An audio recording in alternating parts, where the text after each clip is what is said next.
فاتح نہیں ہے، یہ رحمت للعالمین ہے۔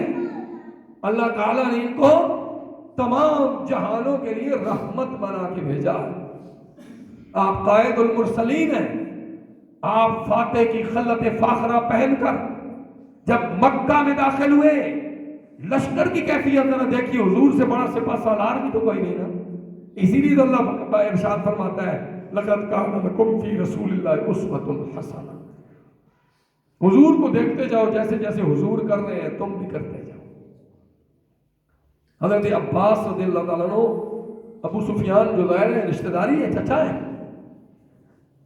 ان کو لے کر ایک وادی میں آپ لے جاتے ہیں ان کو کہ یہاں کھڑے ہو کے لشکر اسلام کا نظارہ تو کرو، لشکر اسلام کا نظارہ تو کرو۔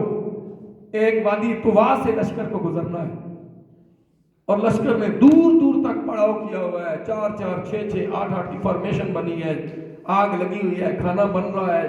اب آپ دیکھیے 10,000 لوگ اگر ایک جگہ پہ اکٹھے ہوں اور وہ 4 4 6 6 8 8 بیٹھے ہوں تو کئی میلوں تک وہ پھیلے ہوئے نظر آئیں گے۔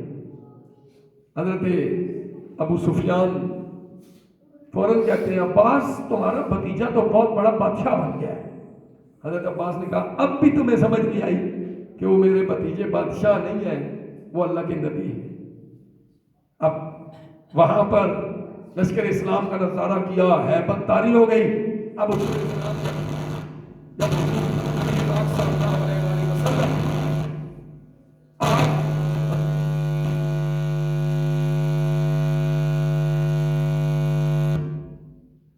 حضور نبی پاک صلی اللہ علیہ وآلہ وسلم جب اب مکہ شریف میں داخل ہوتے ہیں، کعبہ میں طواف فرماتے ہیں اور فاتحین جب آتے ہیں نا، تو میں نے پہلے عرض کیا کیا کیفیت ہوتی ہے، حضور کی کیفیت بھی دیکھیے نا، اتنا بڑا لشکر ساتھ ہے، جان نثار ہے۔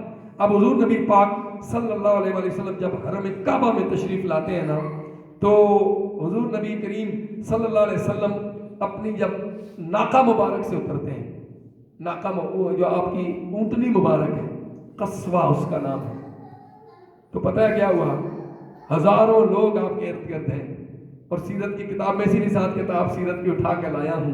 حضور نبی پاک علیہ السلام نے جب اپنے بیت اللہ شریف کی طواف پہلے کیا، طواف کے دوران حضور اپنی چھڑی سے ایسے حجر اسود کی طرف اشارہ فرماتے ہیں، اور پھر حضور جب اپنی ناقہ مبارک میں سوار ہو کے طواف فرما رہے تھے تو پتہ ہے کیا کیفیت تھی، حضور کی یہ والی جو حصہ تھا نا، آپ کی ریش مبارک، تھوڑی مبارک، اونٹ پہ تشریف فرما ہے، اونٹنی پہ، اس کے اوپر پالان جو اوپر جس پڑا ہوتا ہے لکڑی کا بنا ہوا، حضور علیہ السلام ایسے دنیا کے سب سے بڑے فاتح، اور ایسے آپ کا سر مبارک آپ نے عاجزی سے اللہ رب العزت کی خوشنودی کے لیے جھکایا ہوا ہے۔ آپ کی یہ والا حصہ یہاں پہ لگ رہا ہے اور آپ کی پیشانی مبارک جو ہے وہ اس پالان کے اوپر لکڑی کو چھو رہی ہے۔ حضور اس قدر اللہ کی بارگاہ میں عاجزی فرماتے تھے۔ ذرا غور تو کریں، ہمیں اگر تھوڑا سا اختیار مل جائے، کوئی بھی شخص ہے نا، ہماری گردن میں سریا آ جاتا ہے، لیکن حضور نے کائنات کی، میں کہتا ہوں سب سے بڑی فتح، بغیر خون بہائے یہ فتح حاصل ہوئی، لیکن عاجزی کا انداز یہ ہے۔ پھر حضور کعبے میں داخل ہوتے، جہاں جہاں بت لگے ہوئے حضور اپنی چھڑی سے ایسے اشارہ فرماتے ہیں، اور کیا جملہ ارشاد فرماتے ہیں، قرآن کی آیت جاء الحق وزهق الباطل ان الباطل کان زہوقا، ایسے وہ کلی کے ساتھ چپکے ہوئے تھے، حضور ایسے چھڑی سے اشارہ فرماتے، بت اوندے منہ گرتے جاتے۔ 360 بتوں سے حضور علیہ السلام نے کعبہ مشرفہ کو پاک کر دیا۔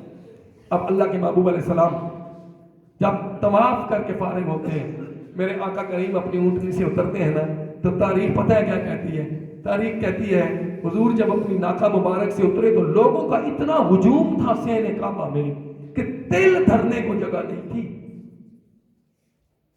اللہ رب العزت کے پروانے، اللہ کے دیوانے، اللہ سے محبت کرنے والے، حضور سے پیار کرنے والے، حضور کے پروانے اتنے زیادہ تھے کہ کعبے میں تل دھرنے کو جگہ نہیں تھی۔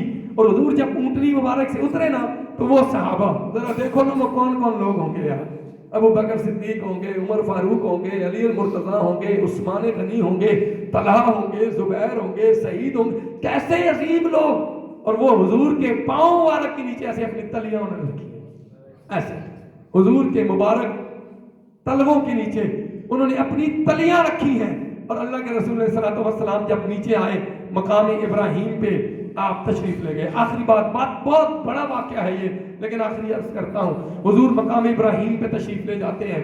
وہاں جا کر حضور 2 رکعت نماز نفل ادا کرتے ہیں، اور پھر اللہ کے محبوب علیہ السلام نے آب زمزم نوش فرمایا اور وضو کیا. حضور سے محبت کا درس ذرا سنیے تو صحیح. وضو کیا نا جب حضور نے، تو حضور نبی پاک علیہ السلام کے دیوانے کیا کر رہے تھے؟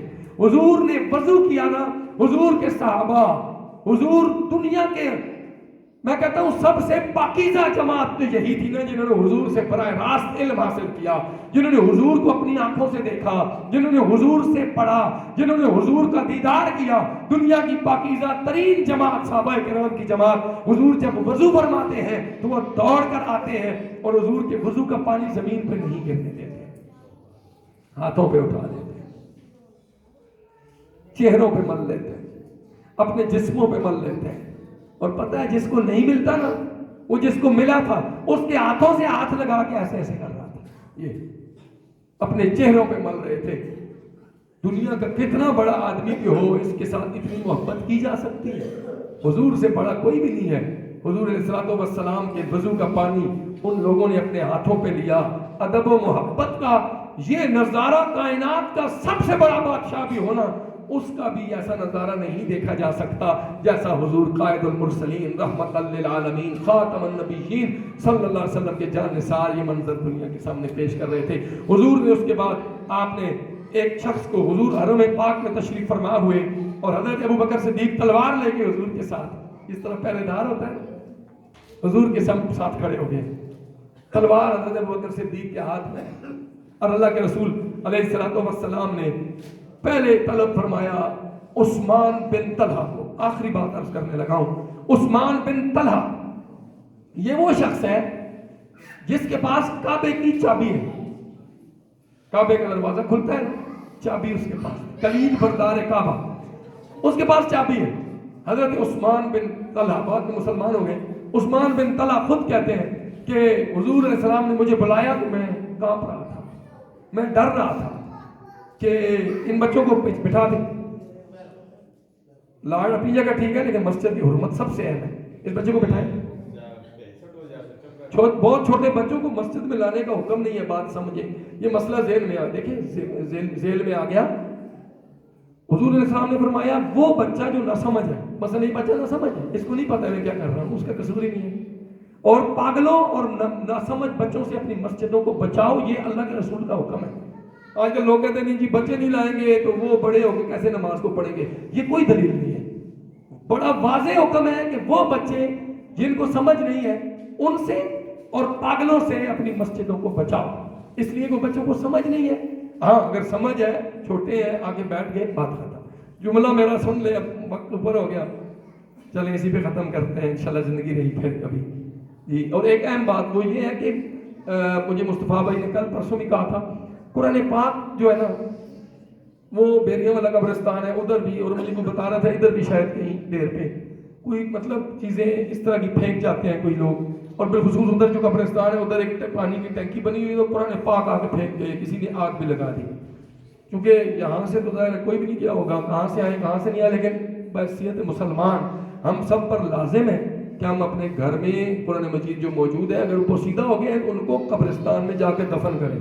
کئی لوگ کیا کرتے ہیں جی پرانے پاک اٹھا کے مسجد میں چھوڑ دیتے ہیں. ادھر بھی چھوڑے ہیں، 1-2 بار میں نے منع کیا، بالکل بھی اجازت نہیں دیں گے کہ اپنے قرآن پاک جو گھر میں پوشیدہ ہو گیا اٹھا کے مسجد میں چھوڑ دیں. نہیں، قبرستان میں جائیں، گڑھا کھودیں اور ان کو دفن کر دیں. اس کا حل یہی ہے. نظر آتش ان کو نہیں کیا جا سکتا ہے، تو ہم سب کو احتیاط کرنی چاہیے. اللہ ہم سب پر رحم و کرم فرمائے. وما علینا الا البلاغ المبین. سنت ادا فرمائے.